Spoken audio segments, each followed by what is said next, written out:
Hi, I just wanted to come and talk to you for a few minutes about um, my most recent quilt, but um, I just wanted to say I'm not going to make it as long as the pattern calls for because it seems like I'm not really sure that I want it that long.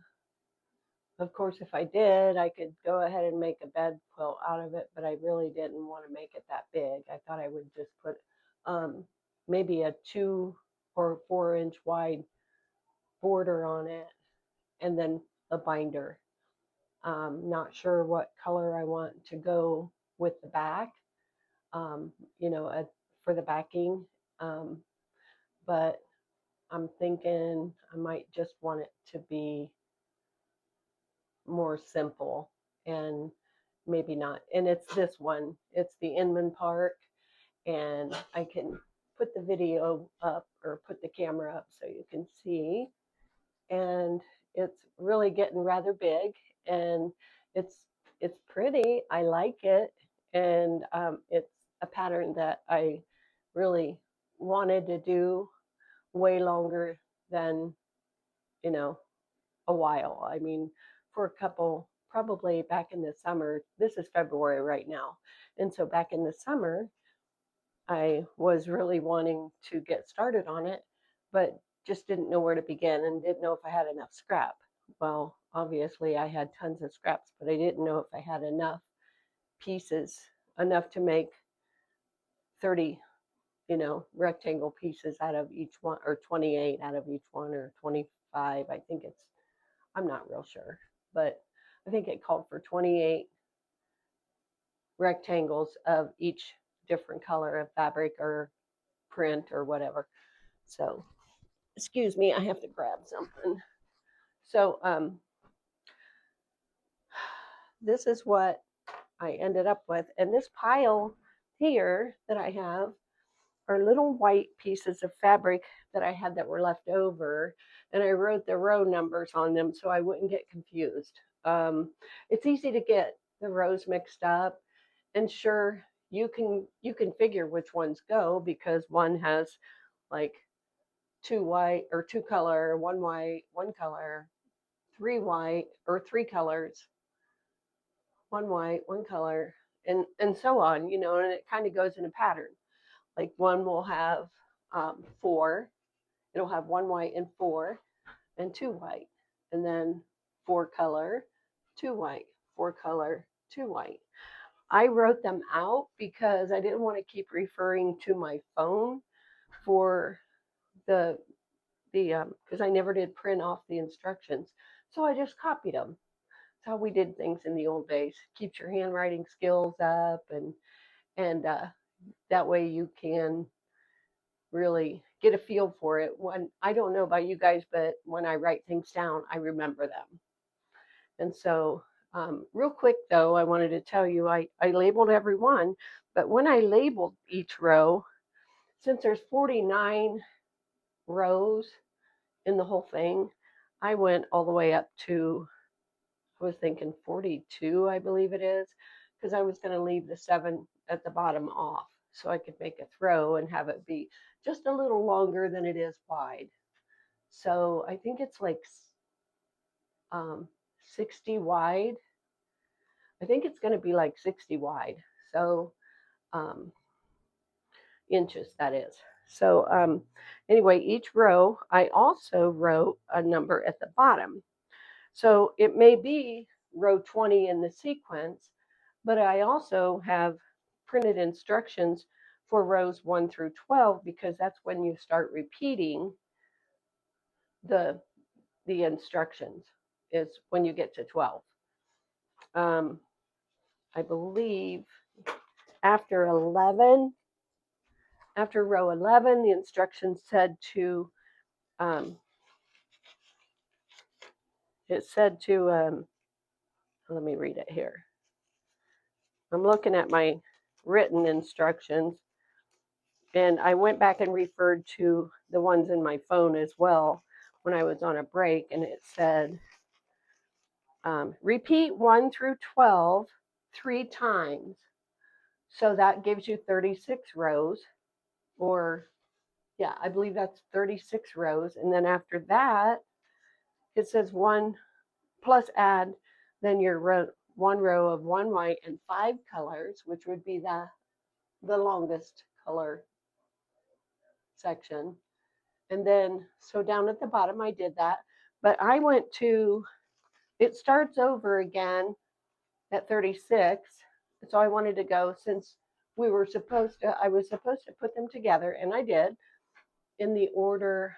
I did like 7 rows and then stitched each row from, I would stitch like 2 rows together and then another 2 rows together and then another 2 rows together, and then the last one I added on to the bottom where it was supposed to go. And then I stitched those all together and pressed them. Sometimes I would press one row, I would press the seams as soon as I got done with each row. Then I started thinking, well, I could just really iron them all at once when I get done with each section of 7, each like section of 7 rows. So anyway, then I did that. And so right now I'm at the point where I have 2 rows left to make my 42. And so that's going to give me possibly around, I believe they're like 2 inches.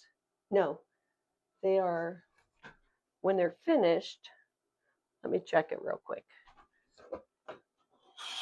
When they're finished, they'll be, I believe they are, I'm checking.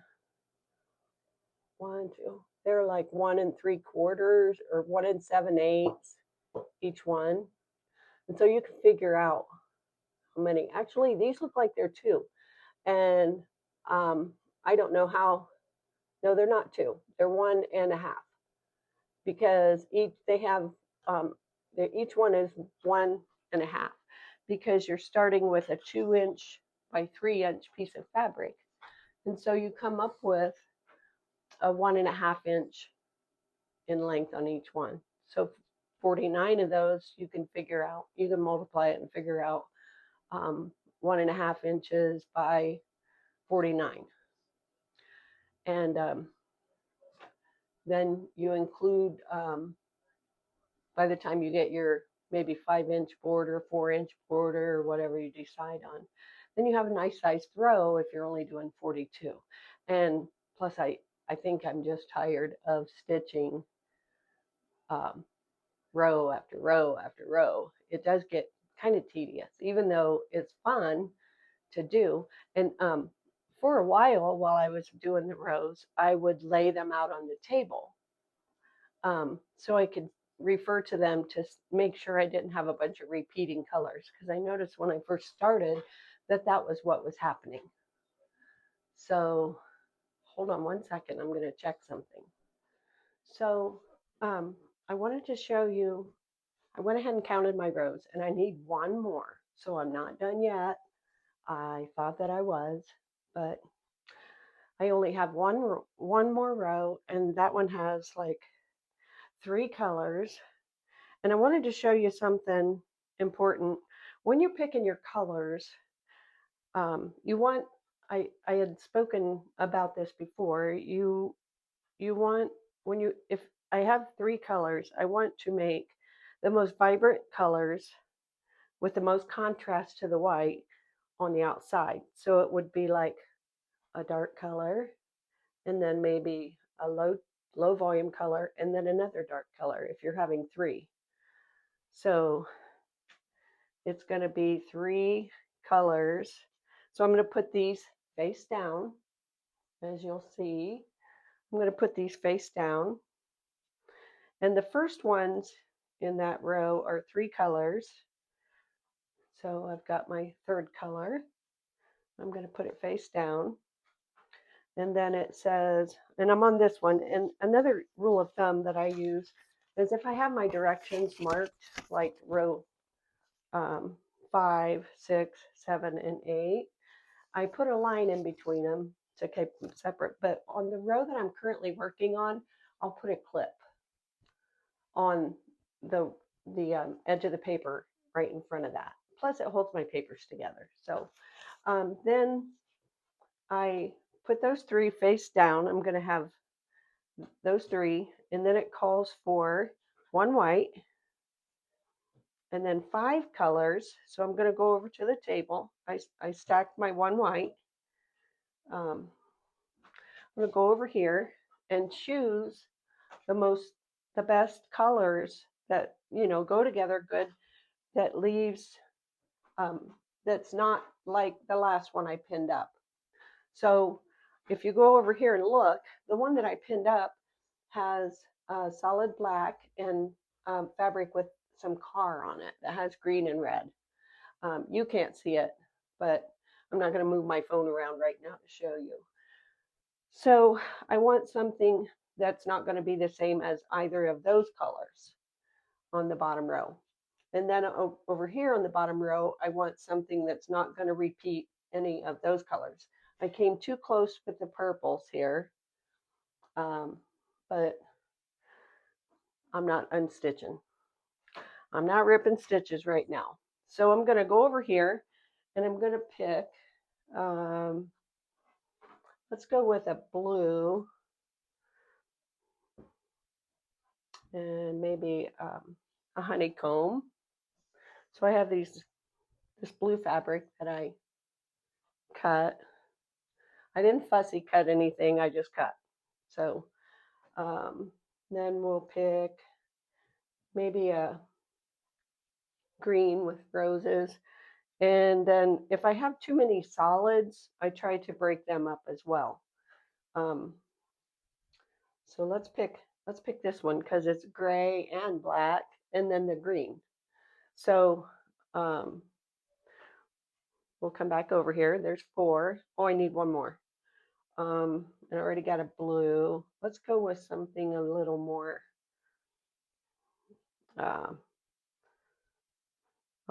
contrast. Okay, so I'm going to come back over here, put them in the stack, face down, and then I have another white, as it says, and then another 5 colors. So you'll repeat 5 colors 3 times after the 2 colors in the front, or 3 colors in the front, I should say. So let's make sure I have 3. Okay, I have 3 colors up front here, and then a white, and then 5 colors and a white. And then I'll go back and grab another 5 colors that aren't like the ones that I just had in my hand. So I think I'm going to look at the prior row. Oh no. Well, I guess purple's okay because I don't see it in any of the former rows and not directly above that. So I'll grab some purple and some gray. So you can't see the purple, but anyway, it's there. So then I will grab something, let's see, so I have 2 neutrals in there. And how about a dark blue? I have this dark blue grunge, navy blue. And then I think I kind of like this too. And then I have a plaid. So, and that one's, it's kind of a low volume, but it has enough color to set it off. So I will go back over here, stick them in the stack. Can you see what I'm doing? Hopefully you can. I'm going to go back, put them in the stack, and then another white. And then go back and grab another high contrast color, and lost my earbud. And so, okay, so I have this, and then I will grab something completely different. We'll grab a turquoise, and then we will grab, I think I'm going to grab one of these. I haven't used many of this color, mostly because it didn't have enough saturation of color in it. Okay, forget it. I'm not going to mess with it. Um, here's one with an old car. I kind of like that one as well. And then it's kind of getting too much blue and green, so we're going to go with a gray and white. And then I'm going to need another dark color. Okay, that one's not dark enough. Oh, here's one. This one's good. This one's brown. And then we'll go back. So we come back over here. I have 5. And I'll put them in there in the lineup. It's hard to see. I'll stack those face down. And then I believe that was my third grouping of 5. So it's 5 and 5 and 5 there, and then a white and 3 colors, just like we had at the beginning. So go back over here to the table and hit that and that. I kind of like that one. That one has a little more saturation. And then I'm thinking I like the blue. Okay, so I have these 3 colors for the end. I have the wine and then the postage stamp one and then that one. So we're going to come back over here and then I'll finish sewing these together and then I'll come back to you. I'll be right back. I wanted to show you something else. When I sew these pieces together, I go ahead and press them apart, but I have a little measuring tool here. I bought these little measuring things, and this one is 2.5 inches. Well, if you put a seam on either side of this fabric when you make your rows, if each of these strips is 3 inches, it's going to become 2.5 after you put a seam on each side of it. So one of the ways that I find out if they're consistent in the size all the way across, I will place this, bump the edge of it up against the seam on one side and up against the seam on the other. I'm not sure if you can see it, but I use this kind of as a tool to gauge if I did it right. And so I'll look at it and make sure it's the same size as the 2.5 inch measuring tool. I love these little measuring tools. They work great. And then I check the other one and it fits. And you want to make sure you don't have hangover on the end. So you want to, that one looks like it does, but my hand slipped.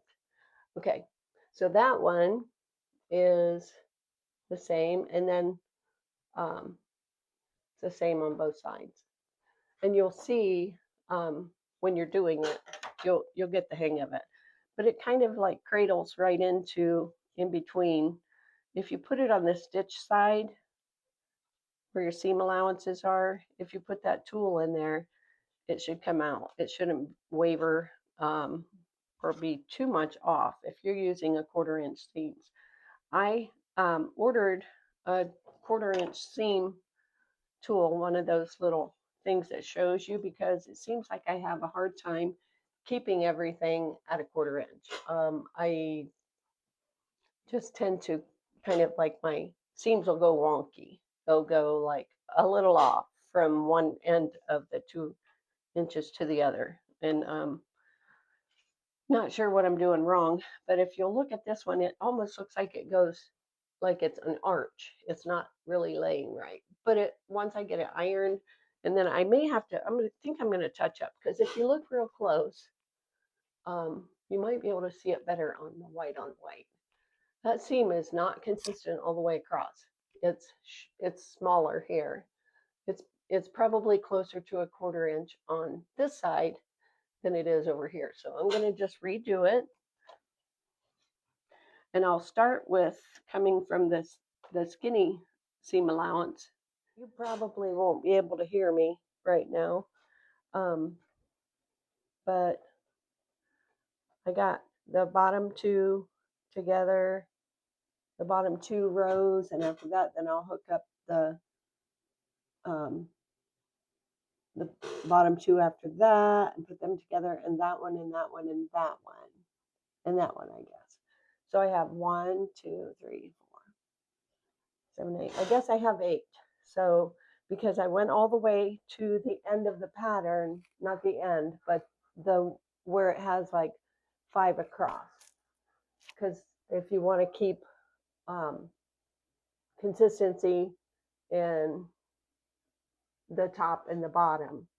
So you had like 5 colors at the top and then 1 white and then 5 colors more and 1 white all the way across. Then you want the same down at the bottom so that you have the same shapes of triangles or half diamonds, um, whatever shape you have.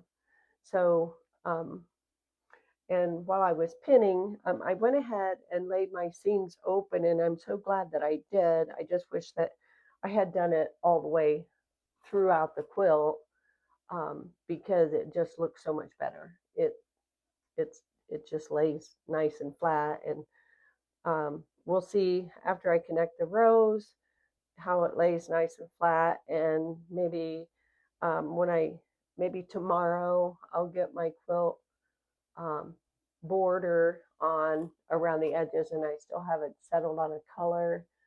I don't I don't want white because at the edge that won't really finalize it. It's not going to make it enough of a contrast with the white.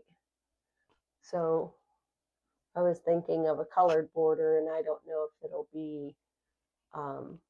it'll probably be solid burgundy or wine color or brown or blue, navy blue, or one of those colors.